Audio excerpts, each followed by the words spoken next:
Hello to everyone in beautiful sunny California. Today we're going to be talking about agricultural sustainability and how justice can affect it, whether the justice is there or whether there's a lack of the justice. Now first off, let's go with the quote by Charles Scott. In the end, there is nothing more important than taking care of the earth and letting it take care of you. This saying is important because it's meant to remind us that while we take from the earth, it's also important to give back to the earth. The saying itself stands to reason and is especially applicable in the course of agricultural sustainability. Sustainability is the ability to be maintained at a certain level, while agricultural sustainability is a system of both plants and animals and how we use them together to create the most productivity while also at the same time taking care of the earth, whether it be the topsoil, the plants, the animals, the air, or anything in regards to humans. Agricultural sustainability is important because it also helps us address food security, the environment, and quality of life for everyone involved and how to improve it.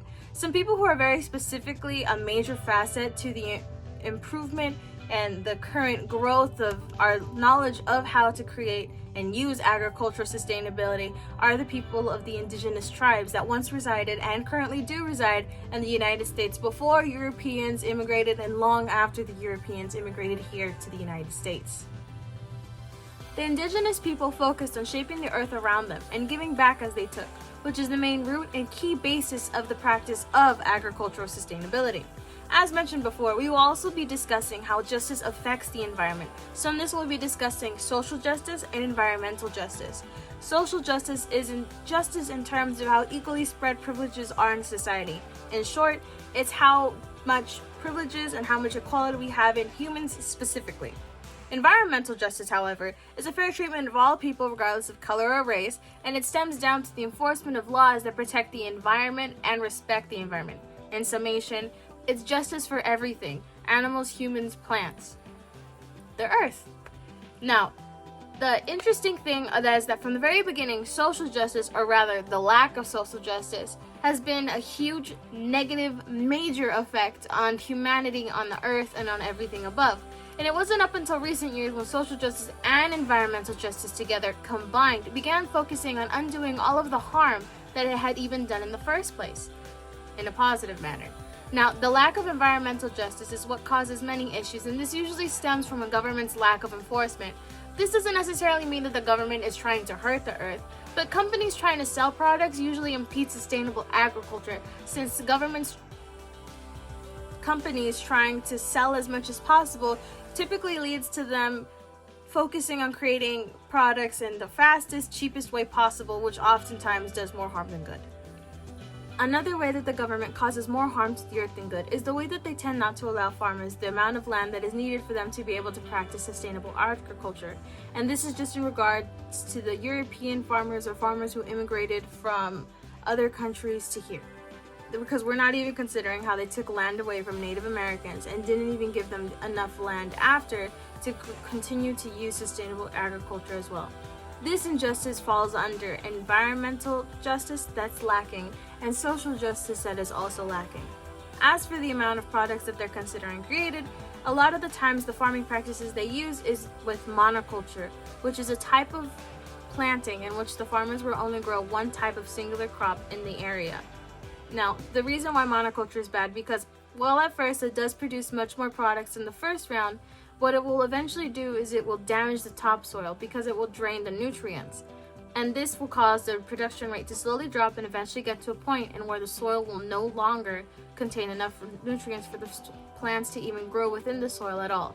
Now, the biggest event in history that is caused due to a malpractice of farming is the Dust Bowl.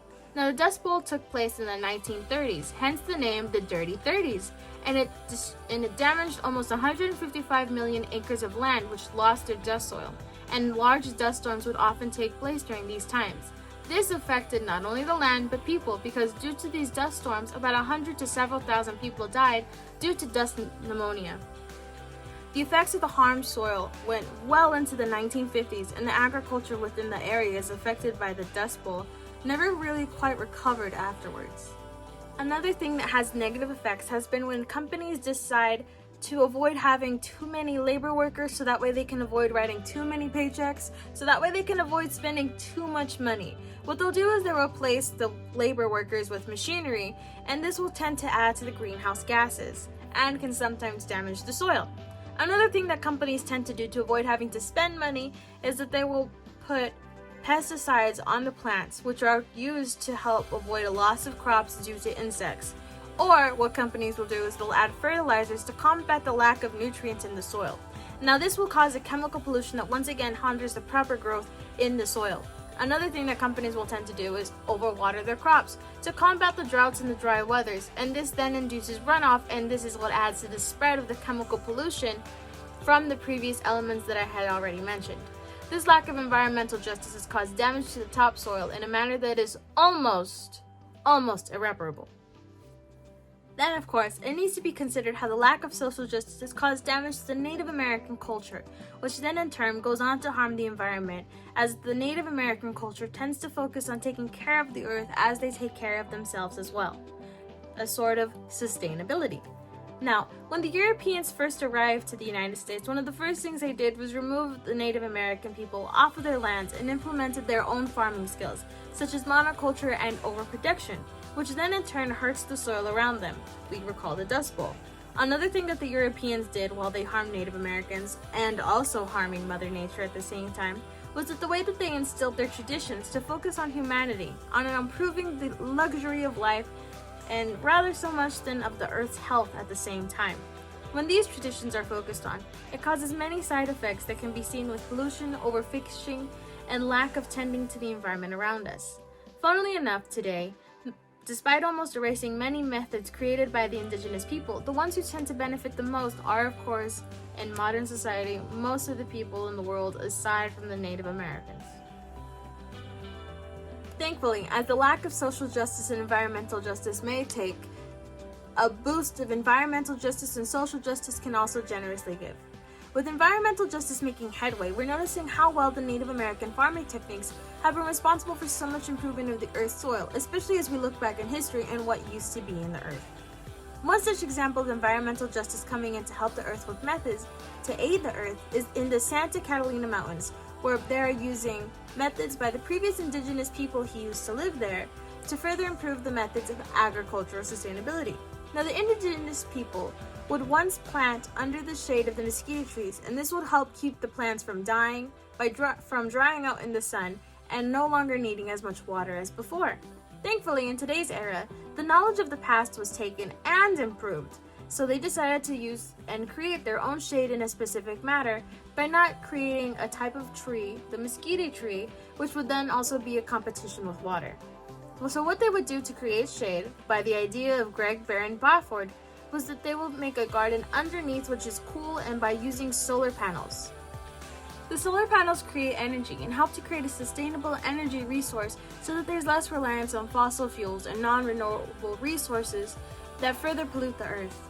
Another example of using the techniques taught by the Native Americans or indigenous people to the younger generations is the dryland farming practice, where they use contour of the land, the passive rainwater, and the land itself to be able to care for the garden. The rainwater is gathered during the Arizona monsoon season, and it is used to sustain crops in the desert lowlands. As Nabhan, someone who also was involved in the site design, sums up the whole point of the practice by stating that we're trying to fit the crops to the environment rather than remaking the environment. We're very lucky to be using the dryland farming practices, as this was a practice that was almost lost to history and almost pushed out. As it was already noticed, it was the lack of environmental justice and the lack of social justice that had such a strong effect on the Earth's health. Thankfully, as we grow more educated and more willing to be better and to take care of the Earth once more, the once lack of justice that then existed now grows into a plethora that is used to help not only the Earth's soil, but the people around us that are also genuinely interested in helping take care of Mother Earth. If we can take care of ourselves, take care of the Earth, take care of the plants, and take care of the animals around us, we can take care of everything at once and receive the bountiful goods in return. Now, as Thomas More once said, Earth is not a platform for human life. It is a living being. We are not on it, but we are a part of it. Its health is our health.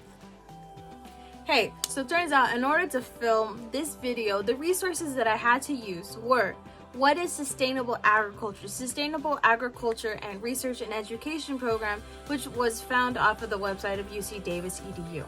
The other one that I used was Native Americans' Farming Practices May Help Feed a Warming World by the Washington Post, and it was written by Gilbert Samuel. Another one was I used information from Dust Bowl by History.com, written by the History.com editors. Another thing that I had was the article The Indigenous Origins of Regenerative Agriculture, which is written by Lauren, and it comes from the National Farmers Union.